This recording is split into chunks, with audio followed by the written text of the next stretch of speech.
जय हिंद एवरीवन। आप लोग की तैयारी कैसे चल रही है यार? देखो, आप सभी लोग अपने तैयारी में मस्त तरीके से लगे रहो। जितने लोग भी मन से पढ़ाई कर रहे हैं ना, आप लोग देखना एक ना एक दिन वो कहीं ना कहीं सेलेक्ट हो जाएंगे, कहीं ना कहीं सिलेक्शन ले लेंगे। और जितने लोग भी सिर्फ भर्ती के इंतजार में बैठे हुए हैं कि हाँ कोई नई भर्ती आए, उसमें हम फार्म भरे, भर्ती देखने जाए, तो भाई वो लोग भर्ती देखते रह जाएंगे, वो लोग कहीं नहीं सिलेक्शन ले पाएंगे। मिला जुलाकर मैं आप सभी लोगों को यही बताना चाहता हूँ कि भाई पढ़ाई करो। पहले वाला जमाना नहीं है कि मतलब आर्मी में पहले दौड़ होता था, पेपर बहुत नॉर्मल होता था, मतलब जो लोग दौड़ निकाल देते थे, कहीं 2 महीना के लिए पढ़ाई करने चले जाते थे तो आराम से इंडियन आर्मी में सिलेक्शन ले लेते थे, भर्ती हो जाते थे। लेकिन प्रेजेंट टाइम में आर्मी का एज घटा दिया गया है, आप सभी लोगों को अच्छी तरह से पता होगा। तो मेरे भाई अभी आप लोगों के पास टाइम नहीं है, एक भी मिनट आप लोग बर्बाद नहीं करो, हमेशा पढ़ाई करते रहो, पढ़ाई करते रहो। आप लोग के जितने भी दोस्तों का सिलेक्शन हुआ ना, आप लोग सोच रहे होंगे यार हमारे दोस्त का तो सिलेक्शन हो गया, हमारा तो नहीं हुआ है, हमारा नहीं हो पाएगा, हम किसी लायक नहीं है। सेम वैसा सिचुएशन हमारे साथ भी होता है, हम भी सोचते हैं। लेकिन मेरे भाई पढ़ाई करते रहेंगे ना तो थोड़ा लेट ही होगा, लेकिन होगा जरूर। पढ़ाई कभी बर्बाद नहीं होगा, बेकार नहीं जाएगा, ठीक है ना।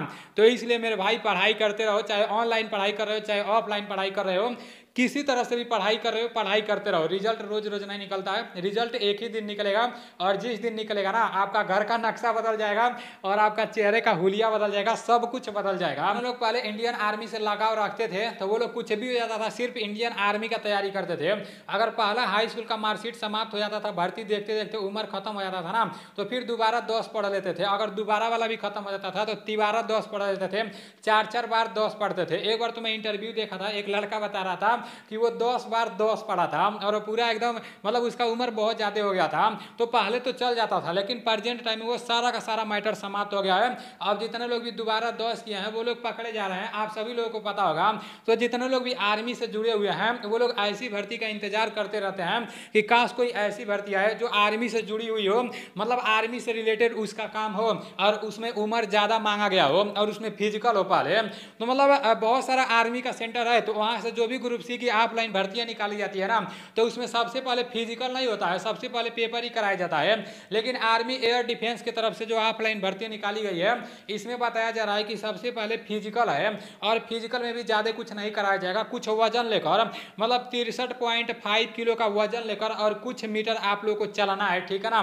उसके बाद से इसमें हाइट भी ज्यादा नहीं मांगा गया है, इसमें लड़कों का हाइट मतलब 165 सेंटीमीटर मांगा गया है, और इसमें सिर्फ लड़के ही फार्म भर सकते हैं, क्योंकि ये फायरमैन का पोस्ट है, इसमें सिर्फ एक ही पोस्ट है फायरमैन का, तो इसमें सिर्फ मेल फार्म भर सकते हैं, फीमेल के लिए भर्ती नहीं है। इसमें 165 सेंटीमीटर हाइट मांगा गया है और एसटी कैटेगरी के लिए 162 सेंटीमीटर मांगा गया है। तो इस वीडियो में मैं आप लोग को इस भर्ती के बारे में सारी चीजें बता दूंगा। देखो, किसी किसी सेंटर से कोई कोई ऐसी भर्ती निकाली जाती है जिसके बारे में बहुत सारे लोगों को नहीं पता रहता है। अभी मैं जहां पर हूं ना, मेरठ में हूं, आरबीसी सेंटर यहां पर लगता है। इसी आरबीसी सेंटर में आज आर्मी की भर्ती है, आप लोगों को पता नहीं होगा, और ये ऐसी भर्ती है, ऑल इंडिया की भर्ती है, ओपन भर्ती है। इसमें कोई भी ऑफलाइन फार्म नहीं भरना था, कोई भी ऑनलाइन फार्म नहीं भरना था, और काफी अच्छा खासा वैकेंसी है। लेकिन किसी को पता नहीं था, हमारे गांव वाले लड़कों को नहीं पता था। इसमें एज नहीं ज्यादा मांगा गया है, मतलब 8 से लेकर 14 साल के बच्चों के लिए भर्ती है। अब आप लोगों के मन में चल रहा होगा कि ये कैसा भर्ती है, ये भी आर्मी की ही भर्ती है, इसका एक अलग प्रोसेस होता है। वो सारी चीजें मैं आप लोगों को अलग वीडियो में बता दूंगा, बहुत सारे लोगों को नहीं पता है।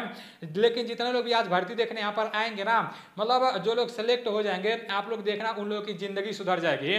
वो लोग सबसे पहला नंबर तो स्पोर्ट मैन बनेंगे और काफी खतरनाक वाला बनेंगे, क्योंकि उसमें सिलेक्शन लेने के बाद ना सारी चीजें आर्मी का हो जाता है। जो भी लड़का सेलेक्ट होता है ना, मतलब उसका उम्र बहुत कम रहता है, आर्मी सब कुछ कराती है, पढ़ाती है, लिखाती है, स्पोर्ट कराती है। ऐसी भर्तियों के बारे में आप लोगों को नहीं पता होगा, लेकिन मैं पता करते करते करते ये सारी चीजें पता लगाया हूँ, ठीक है ना। तो मेरे भाई ऐसी भी भर्ती निकाली जाती है, ऐसी बहुत सारी भर्तियां हैं। पोर्टर भर्ती जो निकाली जाती है, जो 6 महीने के लिए होती है, काफी सारे लोग उसमें जाना चाहते हैं, काफी सारे लोग नहीं जाना चाहते हैं। हमारे गांव से इस बार 3 लोग गए हैं पोर्टर भर्ती में और ड्यूटी कर रहे हैं, उन लोग का सैलरी 30,000 है, ठीक है ना। आर्मी जैसा वर्दी मिला है, लेकिन सिर्फ 6 महीने के लिए है, उसमें कोई भी पेपर ऊपर नहीं होता है, सिर्फ दौड़ पास करना होता है, नॉर्मल मेडिकल होता है, सिलेक्शन हो जाता है। तो वो भर्ती भी आएगी तो मैं आप लोगों को बता दूंगा। फिलहाल ये जो भर्ती निकाली गई है ऑफलाइन है, तो इसका जो भी प्रोसेस है, कौन कौन सा डॉक्यूमेंट लगेगा, इस फार्म को किस तरह से भरना है, और ये जो ऑफलाइन फार्म है ना, इस फार्म को भरने का मतलब लास्ट डेट कितना तारीख तक है, और ये ऑफलाइन फार्म आप लोग को मेरे टेलीग्राम चैनल में मिल जाएगा। टेलीग्राम चैनल नीलेश ब्लॉग के नाम से है, उसमें मैं भेज दूंगा। जितने लोग पहले से जुड़े हुए हैं उन लोगों को मिल जाएगा। और जितने लोग नए हैं ना तो वो लोग टेलीग्राम चैनल में जुड़ जाएंगे, पूरा वीडियो देखोगे और इसमें फॉर्म भरना चाहोगे ना तो ऐसा हो ही नहीं सकता है कि आपको कोई बात ना समझ आए, पूरा का पूरा बात आप लोग को समझ में आ जाएगा। तो चलते हैं पहले इसका पूरा सारी चीज़ें देख लेते हैं। इसका जो ऑफिशियल नोटिफिकेशन है उस नोटिफिकेशन में जो इंपॉर्टेंट पॉइंट लिखा गया था वो पूरा का पूरा पॉइंट मैं एक डॉक्यूमेंट बनाकर एक जगह इकट्ठा करके लिख दिया हूँ और वहां से आप लोग को समझाने में आसानी रहेगा। तो वहां से चलते हैं, पूरा चीजें समझ लेते हैं, ठीक है ना। Army air defence college Odisha department की तरफ से निकाली गई है। इसका पोस्ट नेम फायरमैन है, इसमें सिर्फ फायरमैन का पोस्ट है। इसमें एज कितना होना चाहिए ये भी आप लोग देख लो, कैटेगरी के हिसाब से इसमें एज मांगा गया है। यूआर कैटेगरी के लिए मिनिमम एज 18 साल होना चाहिए और मैक्सिमम एज 27 साल होना चाहिए। ओबीसी कैटेगरी के लिए मिनिमम एज 18 साल होना चाहिए और मैक्सिमम एज 30 साल होना चाहिए। एससी एसटी कैटेगरी के लिए मिनिमम एज 18 साल होना चाहिए और मैक्सिमम एज 32 साल होना चाहिए। अब बात कर लेते हैं कि इसमें एजुकेशन क्वालिफिकेशन कितना होना चाहिए। तो पूरे भारत में किसी भी राज्य से हो, ये भर्ती सिर्फ मेल के लिए है, मतलब लड़कों के लिए है, लड़कियों के लिए ये भर्ती नहीं है, ठीक है ना। तो इसमें 10 पास मांगा है, मतलब 10 पास होना चाहिए। 10 में कितना % होना चाहिए, कौन कौन सा सब्जेक्ट होना चाहिए ये नहीं बोला गया है, सिंपल 10 पास रहोगे तो इसमें काम चल जाएगा। इसका जो सिलेक्शन प्रोसेस है, सबसे पहले इसमें फिजिकल होगा, मतलब दौड़ ओड़ कराया जाएगा, हाइट वेट नापा जाएगा। हाइट कितना नापा जाएगा अभी मैं आप लोगों को बता दे रहा हूँ। और फिजिकल होने के बाद इसका पेपर कराया जाएगा, रिटन एग्जाम कराया जाएगा।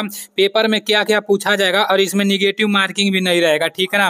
पेपर में जो कुछ भी पूछा जाएगा नीचे में आप लोग को सारी चीजें बता दूंगा। उसके बाद से आपका फाइनल सिलेक्शन हो जाएगा, मतलब सबसे पहले फिजिकल होगा, उसके बाद से रिटन एग्जाम होगा, उसके बाद से फाइनल सिलेक्शन हो जाएगा। अब यहाँ पर हाइट के बारे में बताया गया है। तो आप पूरे भारत में किसी भी राज्य से हो, यूआर ओबीसी और एससी कैटेगरी से आते हो तो आपका हाइट 165 सेंटीमीटर होना चाहिए, ठीक है ना। और जितने लोग एसटी कैटेगरी से आते रहेंगे तो उन लोगों का हाइट 162 सेंटीमीटर होना चाहिए। तो हाइट भी इसमें कम मांगा गया है, आप लोग देख लेना। अब बात कर लेते हैं चेस्ट का। तो इसमें नॉर्मल चेस्ट 81.5 सेंटीमीटर होना चाहिए और फुलाकर 85 सेंटीमीटर होना चाहिए, दोनों कैटेगरी के लिए, यूआर ओबीसी और एससी और एसटी दोनों कैटेगरी के लिए नॉर्मल चेस्ट 81.5 सेंटीमीटर होना चाहिए और फुलाकर 85 सेंटीमीटर होना चाहिए। अब यहाँ पर दौड़ के बारे में बताया गया है, तो इसको भी आप लोग देख लो, ठीक है ना। इसका जो सबसे पहले इसमें दौड़ ही कराया जाएगा, फिजिकल ही कराया जाएगा, मतलब दौड़ के टाइम वही में हाइट वेट नापा जाता है। तो हाइट तो यहाँ पर दे दिया है, इसको तो आप लोग देख ही लेना। उसके बाद से यहाँ पर लिखा गया है कि मतलब 63, ऐसा पूरा का पूरा नोटिफिकेशन में लिखा गया था, ठीक है ना। 63.5 किलो का वजन लेकर आप लोग को 183 मीटर चलना है चाहे दौड़ना है, ठीक है ना। लेकिन 96 सेकंड में पार कर जाना है। 63.5 किलो का वजन लेकर 183 मीटर 96 सेकंड में आप लोग को चलना है। उसके बाद से आपका मतलब उतना चल लोगे, जब आपका फिजिकल हो जाएगा, हाइट वेट नापा जाएगा, फिर आपका पेपर कराया जाएगा। तो पेपर में जीके के 25 प्रश्न पूछे जाएंगे 25 नंबर के। उसके बाद से मैथ के 25 प्रश्न 25 नंबर के पूछे जाएंगे और रीजनिंग के 25 प्रश्न 25 नंबर के पूछे जाएंगे और इंग्लिश के 25 क्वेश्चन 25 नंबर के पूछे जाएंगे। तो टोटल आप लोग देख लेना 100 प्रश्न रहेंगे, ठीक है ना। टोटल 100 प्रश्न रहेंगे 100 नंबर के और आपको जो टाइम मिलेगा 2 घंटे का टाइम मिलेगा, मतलब 120 मिनट का टाइम मिलेगा आप लोग को पेपर का। उसके बाद से इसमें निगेटिव मार्किंग नहीं है, ठीक है ना। नोटिफिकेशन के माध्यम से बताया गया था कि नो निगेटिव मार्किंग। तो आप लोग 100 में से 100 तुक्का लगा सकते हो। अब फॉर्म भरने का जो अंतिम तारीख है 11 तारीख 12वां महीना सन 2023 तक रहने वाला है। तो इस डेट को आप लोग याद रखना, 11 तारीख 12वां महीना सन 2023 के पहले ही इसका ऑफलाइन फॉर्म भर के जहाँ पर फॉर्म को भेजना है वहाँ पर आप लोगों को भेज देना है, तभी आप लोगों को दौड़ के लिए बुलाया जाएगा। तो डेट आप लोग याद रखना। इसका जो सैलरी है काफ़ी अच्छा खासा मिलता है, मतलब कम से कम 19,900 से स्टार्ट होता है। ये कम से कम आपका 30 से 32,000 चला जाता है शुरुआत में ही और लास्ट 63,200 रुपया तक रहने वाला है। और जो टोटल वैकेंसी है ये टोटल 15 वैकेंसी है ऑल इंडिया के लिए। यूआर कैटेगरी के लिए 7 वैकेंसी है और एससी कैटेगरी के लिए 2 वैकेंसी है, एसटी कैटेगरी के लिए 1 वैकेंसी है और ओबीसी कैटेगरी के लिए 4 वैकेंसी है, ईडब्ल्यूएस कैटेगरी के लिए 1 वैकेंसी है। तो इसको भी आप लोग देख लेना। अब बात कर लेते हैं कि फॉर्म को भरने के बाद कहाँ पर भेजना है और कौन कौन सा डॉक्यूमेंट लगाना है। और अभी मैं ऑफलाइन फॉर्म भी आप लोग को दिखा दे रहा हूँ और पूरा का पूरा फॉर्म मैं अपने टेलीग्राम चैनल में भेज दूंगा। मेरा टेलीग्राम चैनल नीलेश ब्लॉग के नाम से है। देखो आप लोग मेरे टेलीग्राम चैनल से जरूर जुड़ जाना, क्योंकि ऐसी कोई भी भर्ती निकाली जाएगी तो उसमें उसका ऑफलाइन फॉर्म मिल जाएगा, ठीक है ना। टेलीग्राम चैनल का लिंक मैं डिस्क्रिप्शन में दे दूंगा, नीलेश ब्लॉग के नाम से है। और साथ ही साथ मेरे व्हाट्सअप चैनल से भी आप लोग जुड़ जाना। व्हाट्सअप चैनल एनडीसी के नाम से है, उसका लिंक भी मैं डिस्क्रिप्शन में दे दूंगा। तो इसका ये जो मैं आप लोग को बता रहा हूँ ना, ये सारी चीज़ आप लोग को व्हाट्सअप चैनल में भी मिल जाएगा और टेलीग्राम चैनल में भी मिल जाएगा। ऑफलाइन फॉर्म कहाँ पर भेजना है वो यहाँ पर बताया गया है।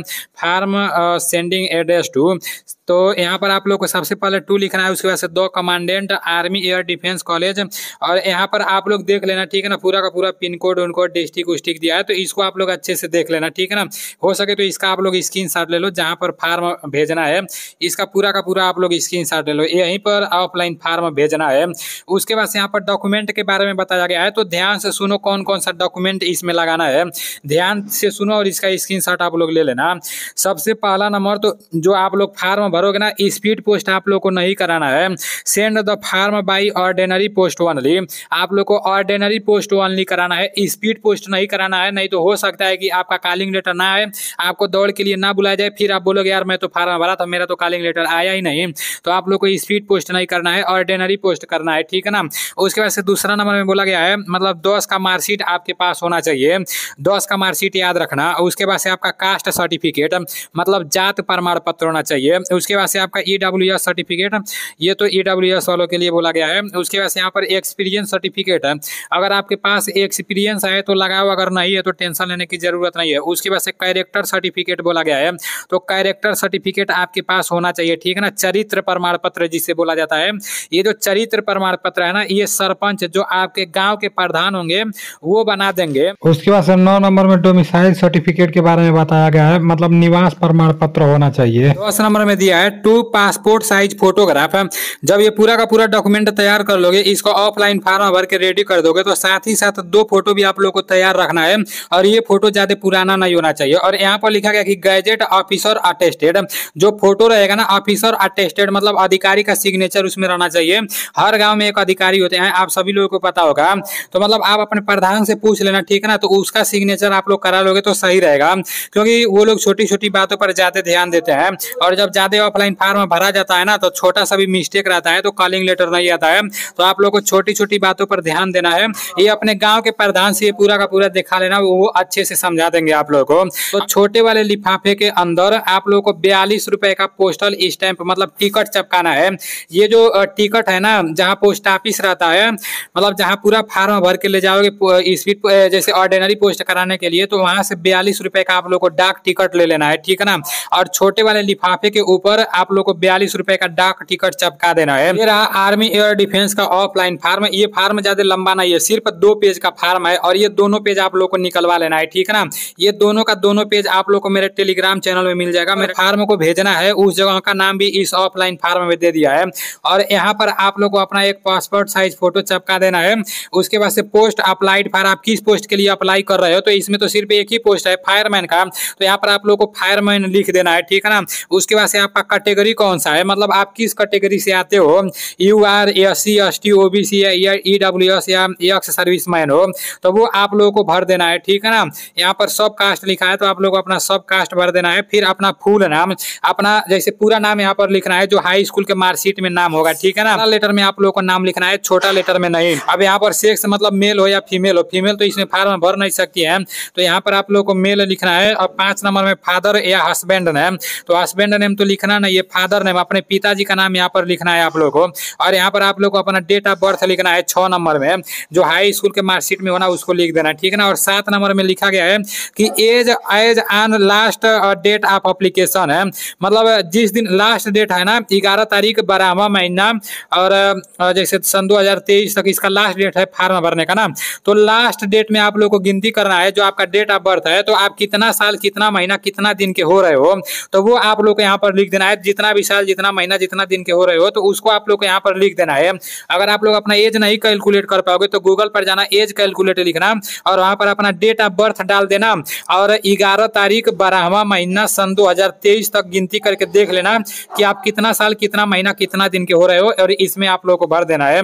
उसके बाद यहाँ पर रिलीजियन लिखा गया है, मतलब आप हिंदू हो या मुस्लिम हो, मतलब अपना धर्म यहाँ पर लिखना है। उसके बाद मैरिटल स्टेटस, मतलब आप मैरिड हो या अनमैरिड हो, मतलब आपका शादी हो गया है या नहीं हुआ है। एजुकेशन क्वालिफिकेशन 11 नंबर में, तो आप लोग को सिंपल 10 पास डाल देना है, अगर 12 पास हो तो डाल देना, एक्स्ट्रा क्वालिफिकेशन सर्टिफिकेट है तो डाल देना। अब यहाँ पर एक्सपीरियंस के बारे में बोला गया है, अगर है तो ठीक है, नहीं है तो कोई बात नहीं है। अब यहाँ पर आप लोग अपना पूरा का पूरा एड्रेस डालना है, जैसे आपका गांव कहाँ पर है, उसके बाद से आपका पोस्ट ऑफिस कहाँ है, आपका डिस्ट्रिक्ट कहाँ है, आपका राज्य क्या है, आपका पिन कोड क्या है, और आपका मोबाइल नंबर क्या है, वो सारी चीजें सही सही यहाँ पर पर भरना है, क्योंकि ये बहुत मायने रखता है, ठीक है ना। आप लोग को अपना ईमेल आईडी भी डाल देना है, एड्रेस और मोबाइल नंबर बोला है तो सेम आप लोग डाल सकते हो, इसमें कोई दिक्कत वाली बात नहीं है। अब आप लोग को अपना नाम लिख देना है, ठीक है ना, अपना पूरा का पूरा सिग्नेचर कर देना है बड़ा लेटर में, फिर अपना जगह का नाम लिख देना है, फिर डेट लिख देना है जिस डेट को आप फॉर्म भर रहे हो। तो लिखा गया है कि call letter for written examination है, तो यही आपका कॉलिंग लेटर है। ये ऑफलाइन फॉर्म भर के और जहाँ पर भेजना है वहाँ पर भेजोगे तो, लेकिन दोबारा यही आपके पास आएगा, तो फिर इसमें मतलब रनिंग करने जाओगे या पेपर देने जाओगे, जो भी इसमें लिखा रहेगा वो करने आप जाओगे। पोस्ट अप्लाइड फॉर, आप किस पोस्ट के लिए अप्लाई कर रहे हो उसको यहाँ पर भर देना है, फिर अपना पूरा नाम यहाँ पर लिख देना है, अपने पिताजी का नाम यहाँ पर लिख देना है, उसके बाद यहाँ पर अपना पूरा का पूरा एड्रेस लिख देना है अपना मोबाइल नंबर के साथ, ठीक है ना। अब यहाँ पर नीचे देखो, नीचे यहाँ पर लिखा गया है कि फॉर ऑफिशियल यूज, तो इसमें आप लोगों को कुछ नहीं भरना है, उधर से आर्मी वाले लोग इसमें जो भरना होगा वो लोग भरेंगे, ठीक है ना। आप लोगों को ऑफलाइन फार्म भरने के लिए बताया हूँ, जब आप लोग उस तरह से पूरा का पूरा ऑफलाइन फार्म भर लोगे और जो जो डॉक्यूमेंट बताया हूँ, जब वो पूरा का पूरा डॉक्यूमेंट तैयार कर लोगे, अपना फोटो तैयार कर लोगे, इतना सब कुछ करने के बाद 2 लिफाफा का जरूरत पड़ेगा, ठीक है ना। एक लिफाफा छोटा रहेगा और एक लिफाफा बड़ा रहेगा। ये लिफाफा किसी किताब के दुकान पर मिल जाएगा, जब किताब के दुकान पर जाओगे बोल दोगे लिफाफा चाहिए तो वो दे देंगे, ठीक है ना। छोटा लिफाफा 2-3 रुपए का मिलेगा और बड़ा लिफाफा मतलब वही 4-5 रुपए का मिलता है। तो छोटे वाले लिफाफे के अंदर मतलब जिस तरह से जो ऑफलाइन फार्म है उसको लेकर और जितना भी डॉक्यूमेंट बताया हूँ पूरा का पूरा डॉक्यूमेंट आप लोगों को एक ही साथ रखना है, और इसको अच्छे से इस तरह से निमोड़ चिमोड़ के देसी भाषा में बता रहा हूँ, अच्छे से इसको रख के और छोटे वाले लिफाफे के अंदर पूरा फार्म आप लोगों को डाल देना है और साथ ही साथ फोटो भी डाल देना है, ठीक है ना। और छोटे वाले लिफाफे के ऊपर जो टिकट मैं आप लोगों को बताया हूँ जितना रुपए का, वो टिकट आप लोगों को छोटे वाले लिफाफे पर छपका देना है, वो टिकट पोस्ट ऑफिस पर मिल जाएगा। उसके बाद से छोटे वाले लिफाफे के अंदर मतलब अपना एड्रेस आप लोगों को लिखना है, ठीक है। लिफाफा के अंदर तो पूरा का पूरा आपका फार्म और में रहेगा। अब जो बड़ा वाला लिफाफा रहेगा तो इस बड़े वाले लिफाफे के अंदर ये छोटा वाला लिफाफा आप लोगों को डाल देना है। उसके बाद से बड़े वाले लिफाफे के ऊपर जहां पर इस फार्म को भेजना है उस जगह का नाम लिख देना है। कहां पर भेजना है ये आप लोग जगह का देख सकते हो, इसका आप लोग स्क्रीनशॉट ले सकते हो, यहीं पर फार्म को भेजना है, ठीक है ना। तो यहाँ का एड्रेस आप लोग लिख देना और साथ में अपना एड्रेस भी आप लोग लिख देना, और जिस पोस्ट के लिए आप अप्लाई कर रहे हो ऊपर आप लोग को लिख देना है, उस पोस्ट का नाम लिख देना है और अपना कैटेगरी का नाम लिख देना है। उसके बाद से जाकर पोस्ट ऑफिस जो पोस्टमैन आएगा उससे बोल देना है कि ऑर्डिनरी पोस्ट करना है, और ऑर्डिनरी पोस्ट में ज़्यादा पैसा नहीं लगता है, ठीक है ना। आपका वही 40-42 रुपया लगेगा, वो ऑर्डिनरी पोस्ट कर देगा। उसके बाद से जहाँ पर फार्म को जाना है वो फार्म चला जाएगा, फिर कुछ दिन बाद आपके पास कॉलिंग लेटर आएगा। अगर आप सही सही से फार्म भरोगे ना तो ऐसा हो ही नहीं सकता है कि आपका कॉलिंग लेटर ना आए।